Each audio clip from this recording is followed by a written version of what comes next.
ረሃብ እንደ ወረርሽኝ በየመንገዱ በነገሰበት የሰው ልጅ ነጻነት ተገፎ መንግስት እያንዳንዱን እስትንፋስ በሚቆጣጠርበት በዚህ በወደቀና በተሰበረ የወደፊት ዓለም አንድ ሰው ሕይወቱን ሊያሳጣው የሚችለውን አደገኛ ጨዋታ ለመጫወት ወሰነ። ይህ ሰው ቤን ይባላል። በሕይወቱ ውጣ ውረድ የደቀቀ አባት።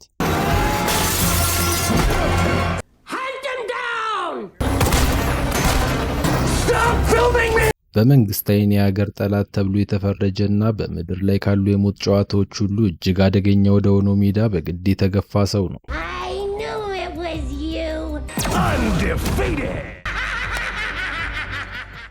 ታሪኩ እንዲህ ይጀምራል። ቤን ቀድሞ ይሰራበት ወደ ነበረው ፋብሪካ በጭንቀት ተውጦ እየሄደ ነው። ዓላማው አንድ ነው። ከዚህ በፊት ተባሮ የነበረ ቢሆንም አሁን ግን የህይወት ጉዳይ ስለሆነበት መልሰው እንዲቀጥሉት ለመለማመጥ ነው ወደዚህ መጣ። አለቃው ጋር እንደገባ ልጁ በጠና በመታመሟ ለመድኃኒት የሚሆን ገንዘብ አስቸኳይ እንደሚያስፈልገው በመንገድ ወደ ስራው እንዲመለስ እንዲፈቅድለት ለመነ። ይሁን እንጂ አለቃው ላፍታ እንኳን ሊሰማው ፈቃደኛ አልሆነም። ቤን በተፈጥሮ የብስጭትና የቁጣ ችግር አለበት። ይህ ግልፍተኛ ባህሪውም ከዚህ በፊት ከገባባቸው ስራዎች ሁሉ እንዲባረር ዋና ምክንያት ሆኖ ቆይቷል። በዚህ ምክንያት አሁን ወደ ህንጻው ቅጥር ግቢ እንኳን መግባት ተከልክሏል። ቤን አለቃው በምንም መልኩ እንደማይፈቅድለት ሲረዳ በተስፋ መቁረጥና በንዴት ተሞልቶ ወጣ። ከመቼውም ጊዜ በላይ የተሸናፊነት ስሜት እየተሰማው ወደ ውጭ እንደወጣ ፊት ለፊቱ በነበረው ቲቪ የሚተላለፈው ዝግጅት አይኑን ሳበው። መላው ዓለም ራኒንግ ማን በተሰኘው የቴሌቪዥን ዝግጅት ልቡ ጠፍቷል። የዚህ ጨዋታ ህግ ቀላልና አጭር ነው። በየቦታው ተሰማርተው እያደኑ ካሉ ገዳዮች እያመለጥክ ለ30 ቀን በህይወት መቆየት ሲሆን እነዚህ ገዳዮች አምልጠ 30 ቀን በህይወት መቆየት ከቻል የ$1 ሚሊዮን አሸናፊ ትሆናለህ። ከተማው በሙሉ በዚህ ጨዋታ ማስታወቂያዎች ተጥለቅልቃለች። ግዙፍ ስክሪኖች በየህንፃው ላይ ተሰቅለው ስለ ጨዋታው ያወራሉ። ቤን ግን ወደ ቤቱ ከመሄዱ በፊት ምንም ያህል ቢቸገር ወደዚህ የእብዶች ጨዋታ እንደማይገባ ለራሱ ቃል ገባ። የዛን ቀን ወደ ቤቱ እንደደረሰ ለታመመችው ልጁ የሚበላ ነገር አዘጋጅቶ ዘና ለማለት ቴሌቪዥኑን ከፈተ።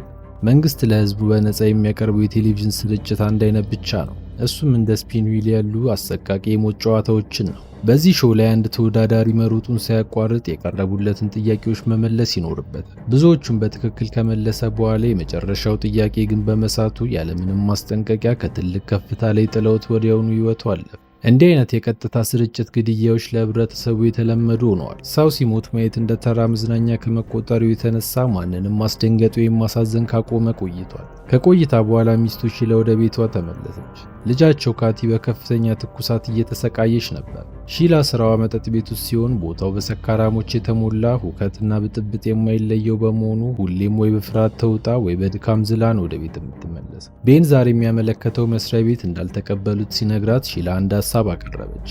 እሷ መጠጥ ቤት ውስጥ ተጨማሪ ሰዓት በመስራት እሱ ደግሞ ካቲን ቤት ሆኖ እንዲጠብቅ ሀሳብ አቀረበች። ቤን ግን ይህንን ሀሳብ አጥብቆ ነበር የተቃወመው። ሚስቱ እንደዚህ አይነት አደገኛ ቦታ ላይ እንድትሰራና ክብሯን የሚያዋርድ ሁኔታ ውስጥ እንድትገባ ስላልፈለገ ሌላ መፍትሄ ማሰብ ጀመረ። ሺላን ብትሆን በመጠጥ ቤቱ ስራዋ ደስተኛ አይደለችም። ነገር ግን የህይወት ምርጫ ሳጥቷት። በዚህ የውጥረት ሰዓት ቤን አይኖቹን የቲቪው ስክሪን ላይ ተክሎ በቁርጠኝነት አንድ ነገር ተናገረ። ምንም ይምጣ ምን ገንዘብ ይዤ ወደ ቤት እመለሳለሁ አለ። ይህ አባባሉ ምን ማለት እንደሆነ ሺላ ወዲያውኑ ገባት። ልቡ ወደዛ ወደ ተረገመ ጨዋታ እያመራ እንደሆነ ተረድታለች። በፍርሃት ተውጣ እስካሁን ወደዛ ጨዋታ ገብቶ በህይወት የተመለሰ ተወዳዳሪ የለም፣ ራስህን ለሞት አትስጥ በማለት ልታስቆሙ ሞከረች። እሱ ግን ወስኗል። ሙሉን 30 ቀን መቆየት አይጠበቅም። ለአንድ ቀን ብቻ እንኳን ተርፌ በህይወት መቆየት ከቻልኩ የምናገኘው ገንዘብ በጣም ብዙ ነው። ይህ ገንዘብ ደግሞ የልጃችንን ህይወት ይታደጋል ሲል መለሰላት። ሺላም ባየተናነቃት በህይወት እንዲመለስ ቃል እንዲገባላት ጠየቀችው። ቤንም ምንም እንኳን ውስጡ በፍርሃት ቢሞላ ጠንከር ብሎ እመለሳለሁ ሲል ቃል ገባላት። ቤን ወደ ጨዋታው መመዝገቢያው ጣቢያ ሲያመራ የዚህ ወደፊት ዘመን ከተማ ምን ያህል እንደወደቀችና ህዝቡ በምን አይነት መከራ ውስጥ እንዳለ በሰፊው እንመለከታለን። ድህነት የከተማውን ጎዳናዎች ወሯል። መንገዶቹ ተስፋ በቆረጡ ነጋዴዎች ተሞልቶ አንዳችም የህክምና እርዳታ ያላገኙ ህመምተኞች በየጥጋጥጉ ወድቀው ይታያሉ። ቤን ለሰዓታት ተጉዞ የምዝገባው ማዕከል ጋር ሲደርስ ከሱ በፊት የመጡ በሺዎች የሚቆጠሩ ሰዎች ረጅም ሰልፍ ሰርተው ይጠብቁ ነበር። ሁሉም ተስፋ የቆረጡና የመጨረሻ ዕድላቸውን ለመሞከር የመጡ ናቸው። ሰልፉ ቀስ እያለ በሚንቀሳቀስበት ወቅት አንድ በጠና የታመመ ሽማግሌ ከፊት ለፊቱ ተዝለፍልፎ ወደቀ። እሱም ወዲያውኑ ወደ ጥበቃዎቹ በመዞር ዶክተር እንዲጠሩለት መጮህ ጀመረ። ጥበቃዎቹ ግን ስሜት አልባ ናቸው። እንኳን ለሰውየው ሊራሩለት እርዳታ መጠየቁ ራሱ አስቆጣቸው። ቤን ሁኔታው ደሙን አፍልቶት ከጥበቃዎቹ ጋር ሰጣ ገባ ውስጥ ገባ። ጠባቂዎቹ ምንም እንደማያመጣ ለማሳየት ከመጀመሪያው ሰልፍ አውጥተው የመጨረሻው ሰልፍ ላይ አሰለፉ። ለሰዓታት የጠበቀው ተራ በከንቱ ቀረ። ከረጅምና አድካሚ ቆይታ በኋላ ቤን እንደገና ወደፊት መድረስ ቻለ። በመመዝገቢያው ዲስክ ላይ የሚያስተናግደው ገና ስሙን ሲሰማ ስለ ሕይወቱ፣ ስለ ታሪኩና ስላለበት ችግር ሁሉንም ነገር ከኮምፒውተሩ ማየት ይችል ነበር። ልጁ በጠና መታመሟን ጠየቀው። ምላሹ ግን አስደንጋጭ ነበር። ወደ ማጣሪያው ክፍል እንዲገባ ተፈቅዶለት እንደደረሰ ኤኒ የተባለች የሰፈሩ ልጅ አገኘ። ሊፍት ውስጥ ከገባ በኋላ ደግሞ ቲም ከተባለ ሌላ ወጣት ጋር ተዋወቀ። ቲም ከሁለቱ በተለየ መልኩ ለጨዋታው ከፍተኛ ጉጉትና ተነሳሽነት ነበረው። የብቃት ማጣሪያው ተጀመረ። ተወዳዳሪዎቹ እጅግ ፈታኝ የሆኑ የአካል ብቃት እንቅስቃሴዎችን እንዲሰሩ ይገደዳሉ። ቤን በተፈጥሮ ጠንካራና ጉልበተኛ ስለሆነ እነዚህን ፈተናዎች በቀላሉ ማለፍ ቻለ። ቀጣዩ ፈተና የአእምሮ ብቃት ማረጋገጫ ሲሆን ምንም እንኳን ከባድ ቢሆንም ቤን ይህንንም በተሳካ ሁኔታ አለፈ። የአዘጋጆቹን ቀልብ የሳበው የቤን ጥንካሬ ብቻ አልነበረም። ውስጡ ያለው ቁጣና ንዴት በይበልጥ ገዝቷቸዋል። በቀላሉ የሚቆጣና የሚበሽቅ ሰው መሆኑን ሲረዱ ለትዕይንቱ ድምቀት ትልቅ አስተዋጽኦ እንዳለው አመኑ። ተመልካች የሚወደው እንዲህ አይነት ያልተጠበቀ ባህሪ ያለው ሰው ነው። በመጨረሻም ሶስቱ ማጣሪያውን አልፈው ወደ ዋናው ውድድር አለፉ። ወደሚቀጥለው ክፍል እንደገቡ በዚህ ጨዋታ ላይ የሚያድኗቸውን አዳኞች በስክሪን ላይ ተመለከቱ። ከነሱም መሃል በማደን ብቃቱ የሚወራለት ዋና መሪያቸው ነበር። ይህ ሰው ተጫዋቾችን እያደነ በመግደል ተወዳዳሪ አልነበረው። ቤን በቀጥታ ዳን ወደ ተባለው የዝግጅቱ ዋና ፕሮዲውሰር ተወሰደ። ይህ ሰው በቅጽል ስሙ ታኖስ ሲባል የቴሌቪዥን ጣቢያው ንጉሥ ነው። ጨዋታው ከመጀመሩ በፊት ሁሉም ተወዳዳሪዎች ውል መፈረም አለባቸው። ቤንን ሲያዩ የሰው ልጅ አልነበረም የሚታየው። በሱ ሞት የሚያገኘውን ዶላርና የቴሌቪዥን ጣቢያው ተመልካች ብዛት ብቻ ነበር። ቤን በዚህ ቁጣው ከቀጠለ የህዝቡን ቀልብ ስቦ የጣቢያውን ገቢ እንደሚያስወነጭፍለት እርግጠኛ ነበር። ለዚህም ውሉን ለፈረመበት ብቻ $1000 ቦነስ እንደሚከፍለው ቃሉን ሰጠው። በዚህ ጨዋታ ውስጥ ለአንድ ሳምንት በህይወት መቆየት ከቻለ ደግሞ እድሜ ልኩን ሰርቶ የማያገኘውን የገንዘብ ክምር እንደሚሰጠው ተስፋ ሰጠው። ዳን የቤንን የሰውነት ግዝበትና አይኑ ላይ የሚነበበውን ልጅ የተመለከተ ለሚስቱ በየሳምንቱ ቋሚ ክፍያ በአካውንቷ እንደሚያስገባላት ቃል ገባል። እሱም ከመቀበል ውጭ አማራጭ አልነበረው። ለቤተሰቡ ሲል የሞቱ ሁሉን ፈረመ። ፊርማው እንዳለቀ አዘጋጆቹ ቤን የመጨረሻ ምሽቱን ዘና ብሎ እንዲያሳልፍ በማሰብ አንዲት ሴት ወደ ክፍሉ ላኩለት። እሱ ግን ላፍታ እንኳን አላሰበበት። ሚስቴን እወዳታለሁ በማለት ወደ መጣችበት መለሰ። ከቆይታ በኋላ ወደ ማረፊያው እየሄደ በነበረበት ጊዜ አንድ ጥበቃ ጠጋ ብሎ አስደንጋጭ ዜና አጋራው። ካሁን በኋላ መላው ዓለም አንተን ለማደን ስለሚነሳ ቤተሰቦች እዚህ መኖር አይችሉም። አደጋው ወደ እነሱም ስለሚመጣ ወደ ሌላ ምስጢራዊ ቦታ መዛወር ይኖርባቸው። ስማቸውና ማንነታቸው ይቀየራል። አንተም ከዚህ በኋላ ከሚስት ጋር መገናኘትም ሆነ መደወል አትችልም። ቤን ይህንን ሲሰማ ልቡ ተሰበረ። ነገር ግን የመጨረሻ ስንብት ለማድረግ ስልክ ደወለ። ለሚቀጥሉት 30 ቀናት ጨዋታው ላይ ስለሚያሳልፍና መደወልም ሆነ እነሱን ማግኘት ስለማይችል ራሷን እንድትጠብቅ አሳሰበው። ይሄ ንግግሩ በይበልጥ አስጨናቂ። ስልኩን እንደዘጋው ቤን በቀጥታ ወደ አንድ የቅንጦት መዝናኛ ተወሰደ። ነገ ሊሞት ስለሚችል ይህንን የመጨረሻ ሰላማዊ ምሽት በጥሩ ምግብና በመጠጥ እንዲያሳልፍ ተደረገ።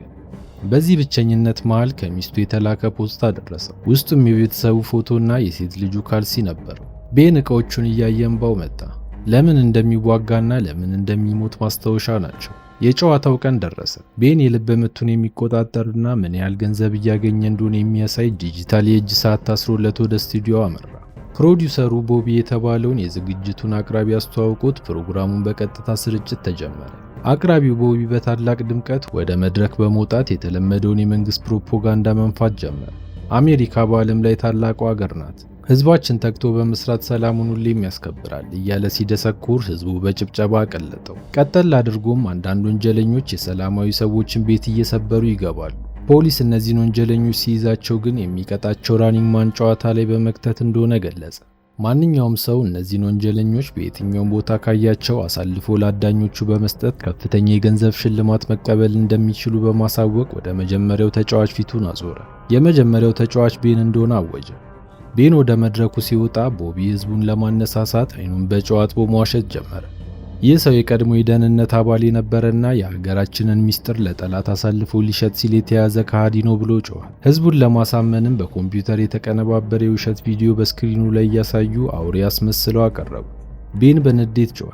ይህ ሁሉ ውሸት ነው፣ እኔ ንጹህ ሰው ነኝ እያለ ለማስረዳት ሞከረ። ሆኖም ማንም ሊሰማው አልፈለገም። ይባስ ብሎም ቦቢ የቤንን ፊት እያሳየ ይህንን ፊት በደንብ አስታውሱት፣ ቤንን አሳልፎ ለሰጠ ወይም መረጃ ላቀበለ $10,000 እንሰጣለን እያለ ህዝቡን አስነሳበት። የቦቢ ንግግር በዚያ አላበቃም። የቤንን ሚስት ሺላን እጅግ በወረደና በሚያሳፍር ሁኔታ አስተዋወቃል። ይህንን ሰው ለጠቆመ ከሚስቱ ጋር የራት ቀጠሮ እንደሚያዘጋጁም ቃሉን ሰጠ። ይህንን ሲሰማ ቤን የሚያደርገው ጠፋ፣ ደሙ ፈላ።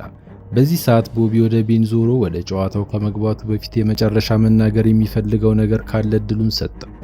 ቤን በካሜራ ፊት ቆሞ በዓይኖቹ ውስጥ የበቀል እሳት እየነደደ ይህንን ሕንፃ በውስጡ እንዳላቸው አቃጥሏቸዋለሁ ብሎ ዛተ። የቦቢ ውሸት እንዳበቃ ሁሉም ተወዳዳሪዎች የጨዋታውን ዝርዝር ሕጎችና መመሪያዎች ተቀበሉ። ሕጉ ግልጽ ነው። ልክ ወደ ከተማ እንደገቡ ማምለጥ ይኖርባቸዋል። ጨዋታው በሚካሄድበት ወቅት ተወዳዳሪዎቹ ላይ የተገጠመው ጂፒኤስ ይጠፋል። ይህም ማለት ማንም ሰው አዳኞቹን ጨምሮ የት እንዳሉ በትክክል ማወቅ አይችሉም። ተወዳዳሪዎቹን የመከታተልና የመግደል ብቸኛ ስራ የተሰጣቸው ለአዳኞቹ ብቻ እንደሆኑ አሳውቀው ጨዋታው ተጀመረ። ቤን ወደ ውጭ እንደወጣ አንድ ታክሲ ውስጥ ገባ።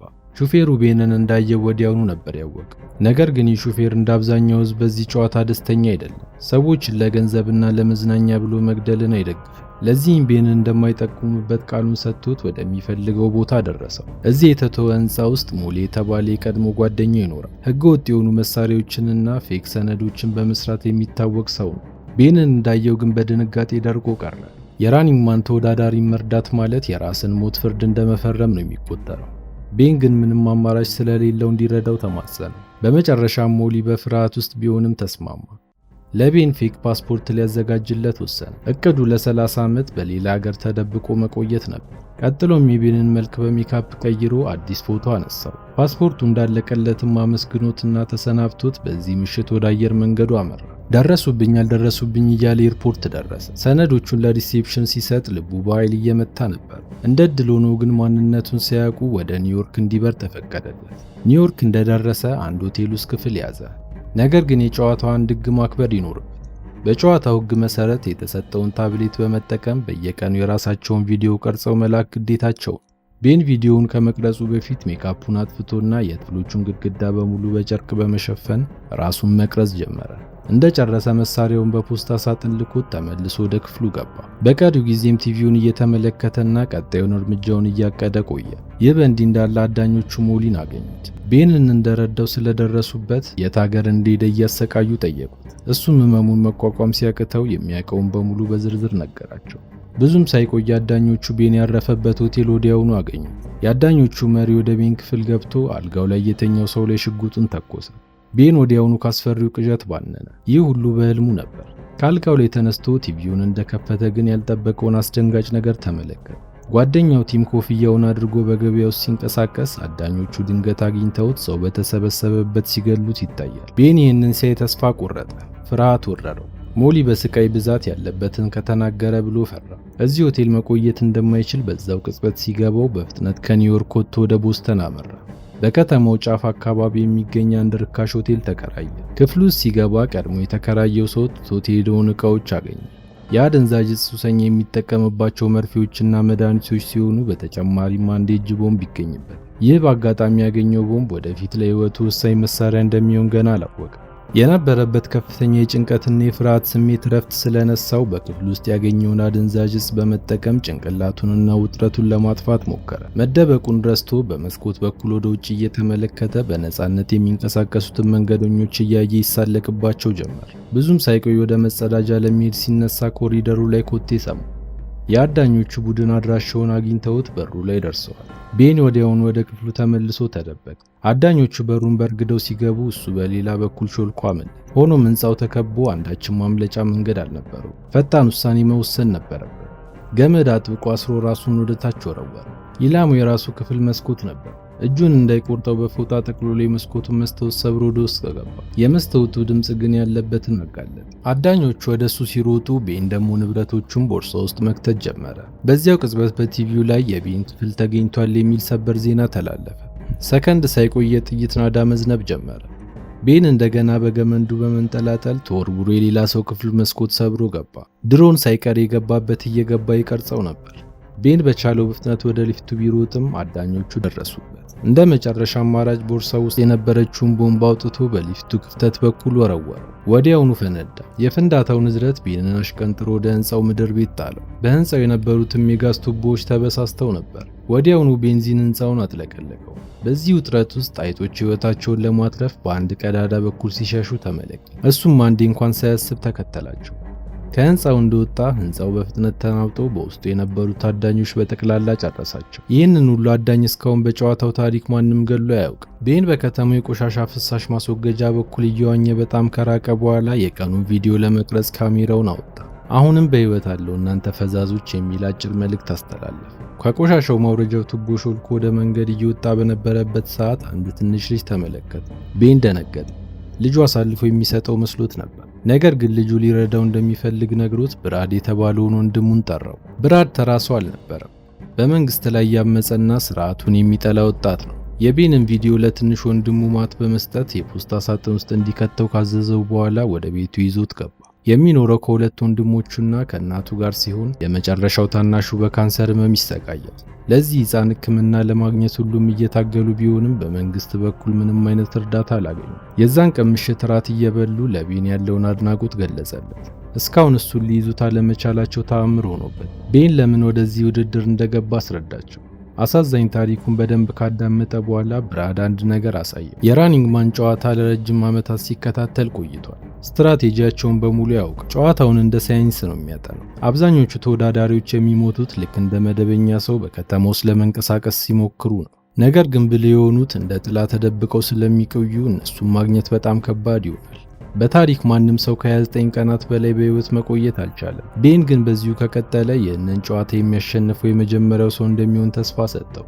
መንግስት ድሆችን ለማሰቃየትና ህዝቡን በፍርሃት ለመግዛት ሲል እነዚህን አሰቃቂ ጨዋታዎች እንደሚያዘጋጅ አስረዳው። በከተማው ውስጥ ያሉ ህጻናት በካንሰር የሚጠቁበት ትልቁ ምክንያትም ከፋብሪካዎች የሚወጣው ኬሚካል መሆኑን ሁሉም ቢያቅም ትኩረታቸውን በእንደዚህ አይነት ጨዋታዎች እየሰረቀ ነገሩን አድበስብሶ ማለፉ ብራድን ኃይለኛ ተቃዋሚ አድርጎ በቀጣዩ ቀን ቤን ብራድ የነገረውን በሙሉ ለህዝቡ ለማድረስ በመወሰን የቪዲዮ መልእክቱ ላይ የመንግስትን እያንዳንዱን ሴራና ድብቅ ዓላማ አጋለጠ። በንግግሩም ማጠቃለያ ላይ ህዝቡ ይህንን የጭካኔና የደም መፋሰስ ትርኢት መመልከቱን እንዲያቆምና ይህንን አስጠሊታ ፕሮግራም እንዲቃወም ጥሪውን አስተላልፎ ዘጋ።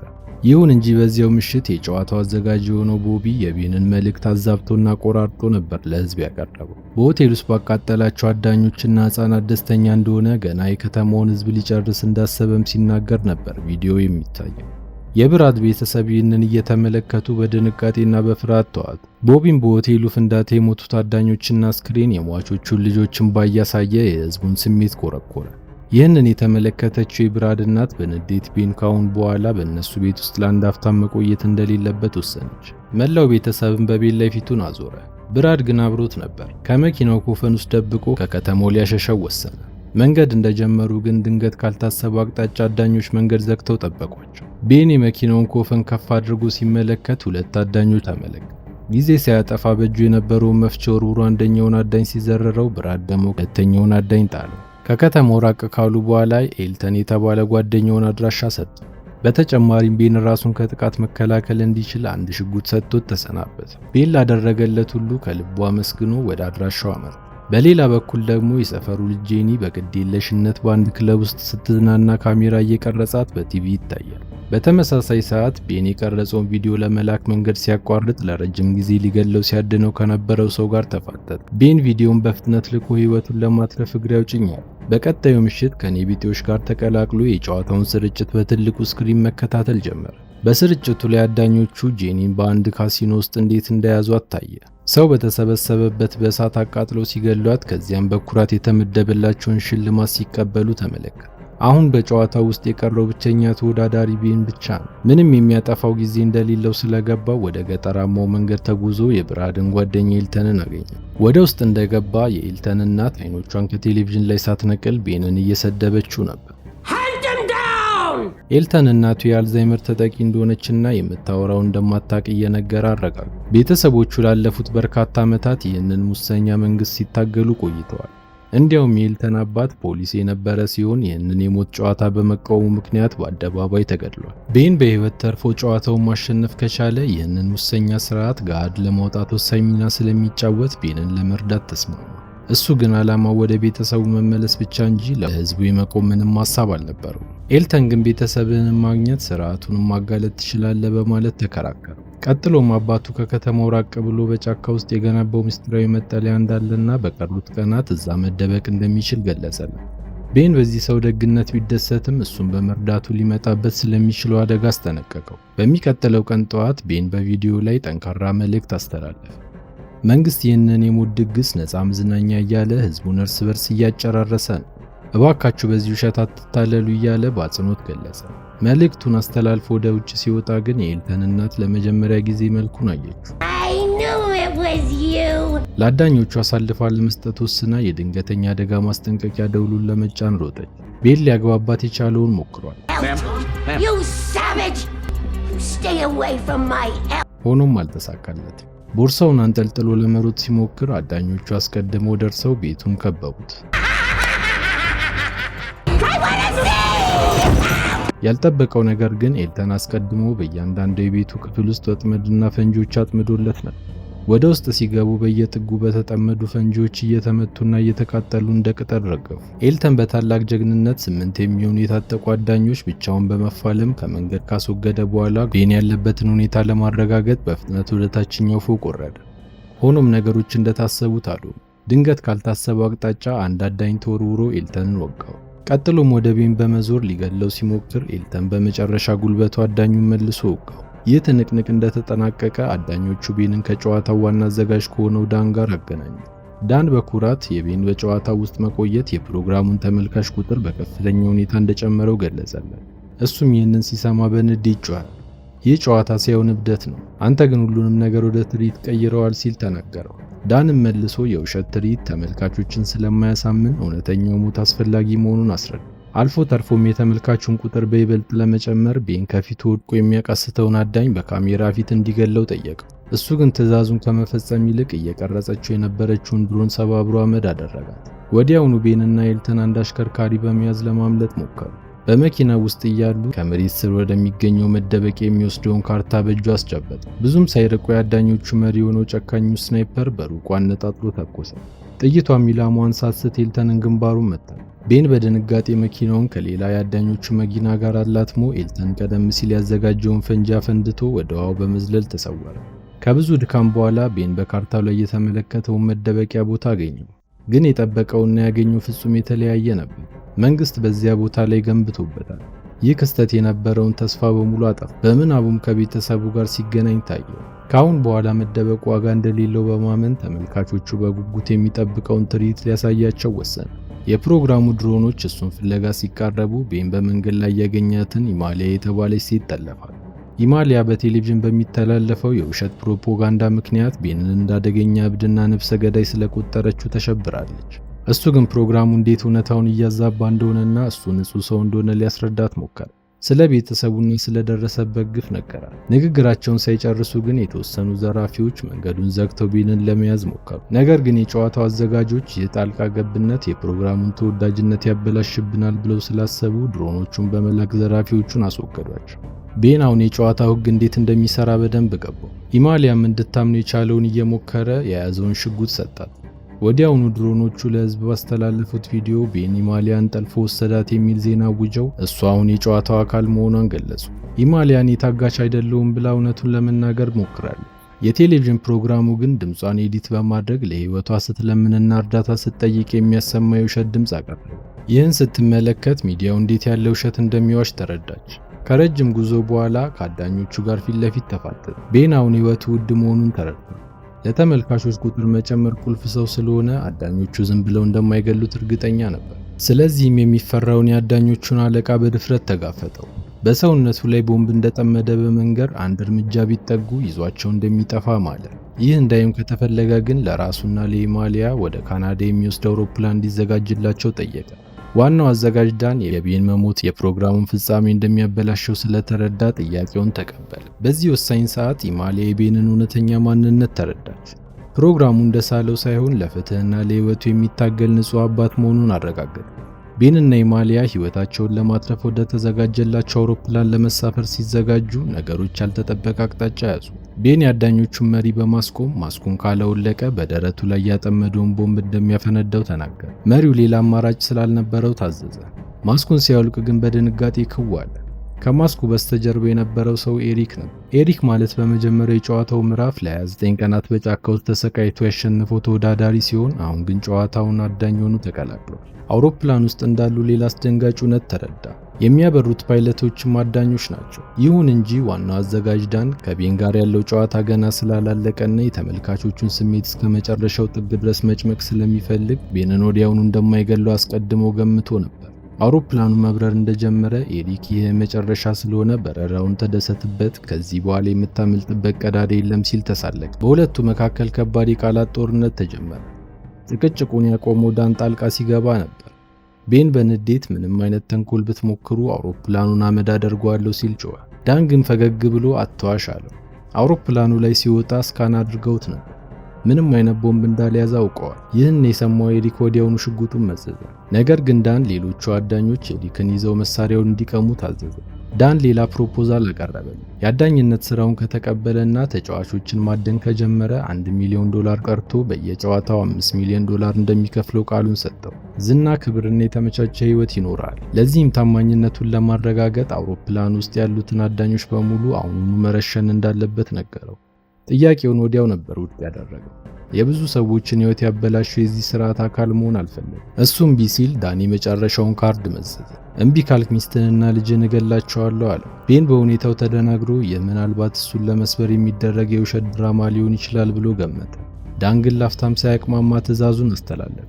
በሰከንዶች ውስጥ የቤን ቤተሰቦች በጭካኔ ሲገደሉ የሚያሳይ ቪዲዮ ቀረበ። ቤን ይህንን ሲመለከት በድንጋጤ ደርቆ ቀረ። አእምሮ ተናጋ። ከዚህ በኋላ የሆነው ነገር አስፈሪ ነበር። ቤን ወደ ቆሰለ አውሬነት ተቀየረ። አዳኞቹ ሊይዙት ቢሞክሩም ቤን በከባድ ተስፋ መቁረጥና እልህ ውስጥ ሆኖ አይኑን ውስጥ የገባውን ሁሉ ማጥፋት ጀመረ። በዚህ ፍልሚያ ፕሌኑ አደጋ ውስጥ ገባ። ኤሪክን ሊገለው እንደተጠጋም አድፍጦ እየጠበቀው ስለነበረ በጩቤ ብዙ ቦታ አገኘ። ኤሪክ ቤንን ሊገለው የመጨረሻውን እርምጃ ሲወስድ ግን የፓራሹቱን ገመድ ጎትቶበት ከአውሮፕላኑ መስኮት ጋር አጠበቀ። ከዛን እሱን ለማስወገድ ቀላል ነበር። አውሮፕላኗ ልትከሰከስ ትንሽ ቀርቷታል። ውስጥ የቀረው ደግሞ አንድ ፓራሹት ብቻ ስለነበር ለኢማሊያ ሊሰጣት ወሰነ። እሷም እያዘነችም ቢሆን ፓራሹቱን ይዛ ዘለለች። ቤን ብቻውን ወደ ፓይለቱ ክፍል በመሄድ የቀጥታ ስርጭቱን በመክፈት እውነቱን ለዓለም ተናገረ። ቤተሰቦቼን ገለዋል። የምታዩት ነገር ሁሉ ውሸትና ኤዲት የተደረገ ነው። ይህ ጨዋታ የድሆችን ደም የሚጠጣ የሀብታሞች መጫወቻ ነው ሲል አጋለጠ። ይህን እንደሰማ ዳን በፍጥነት ነበር ስርጭቱን ያቋረጠ። በምላሹም ቤን አውሮፕላኑን ከስቱዲዮ ጋር አላትሞ ህንፃውን ሊያፈርስ ነው የሚል የውሸት ዜና አሰራጭ። ቀጥሎም አውሮፕላኑን በሪሞት በመጥለፍ ወደ ስቱዲዮ እያምዘገዘገው ባለበት ሰዓት አንድ ሚሳኤል ተተኩሶ አውሮፕላኑን አየር ላይ አፈነዳው። የዳን ስቱዲዮ ቢተርፍም ጨዋታው ገና አልተጠናቀቀም። ከደቂቃዎች በኋላ ባልተጠበቀ ሰዓት ብራድ ዝርዝር ማስረጃ የያዘ ቪዲዮ ለህዝቡ ለቀቀ። ቪዲዮ እያንዳንዱን የፕሮግራሙን ውሸት የሚያጋልጥ ማስረጃ ነበር። ህዝቡም እነዚህን ቪዲዮዎች እንዳየ በአንዴ ነቅቶ በፕሮግራሙ ላይ ማመጽ ጀመረ። በቪዲዮ ላይ ከአውሮፕላኑ የተወረወረ አደጋ ጊዜ ማምለጫ ታይቶ ስለነበር ቤን በህይወት ሊኖር እንደሚችል ተገመተ። ከሁለት ቀናት በኋላ ካቲና ሺላ በሌላ አዲስ ማንነት በአንድ ሱፐርማርኬት ውስጥ ሲገበያዩ ይታያል። ወደ ካሸሪዋም እንደቀረቡ አንድ ሰው ካልሲ ገዝቶ እንዳስቀመጠላቸው ነገረቻቸው። ሺላ ወዲያው ነበር አይኗ የበራው። በሩጫ ወደ ውጭ ስትወጣ የተመለከተችው ማመን አቃታት። አባቷ ቤን በህይወት ቆሞ ተመለከተች። ይህ በእንዲህ እንዳለ እነ ዳን ቀጣዩን የጨዋታ ምዕራፍ ሊጀምሩ ዝግጅት ማድረጋቸውን ቀጥለዋል። ነገር ግን አሁን ህዝቡ ከቤን ጎን ቆሟል። ስቱዲዮውን በቁጣና በነደደ ህዝብ ተከቧል። የፕሮግራሙ አቅራቢ ቦቢ ህዝቡን ሲመለከት ስራውን አልሰራም አለ። ዳንም በሽጉጥ ሊያስፈራራው ሞክሯል። ቦቢ ግን ኮንትራቴ በማንኛውም ሰዓት መልቀቅ እንደምችል ይፈቅዳል ብሎ ጥሎት ወጣ። ዳን አማራጭ ሲያጣ ራሱ መድረኩን ለመብራት ወሰነ። ነገር ግን ህዝቡ ስቱዲዮውን በነዳጅ በማቃጠል ወደ ውስጥ ጥሶ ገባ። ዳን የትም ማምለጫ አልነበረው። በዚህ ሰዓት አንድ ፊቱን የሸፈነ ሰው ከህዝቡ መሃል ተለይቶ ፊት ለፊቱ ቆመ። ቤን ነበር። የብዙ ንጹሃን ደም ሲያፈሰው ለነበረው ጨካኝ አውሬ ቅጣቱን እዛው መድረኩ ላይ ሰጠ። እስከ መጨረሻው ስለተከታተላችሁኝ አመሰግናለሁ። ምንም አይነት ሐሳብና አስተያየት ካሉት ኮሜንት ላይ ለማስቀመጥ ወደ ኋላ ይበሉ። ቪዲዮውን ላይክ እና ሰብስክራይብ በማድረግ ያበረታቱን። አመሰግናለሁ።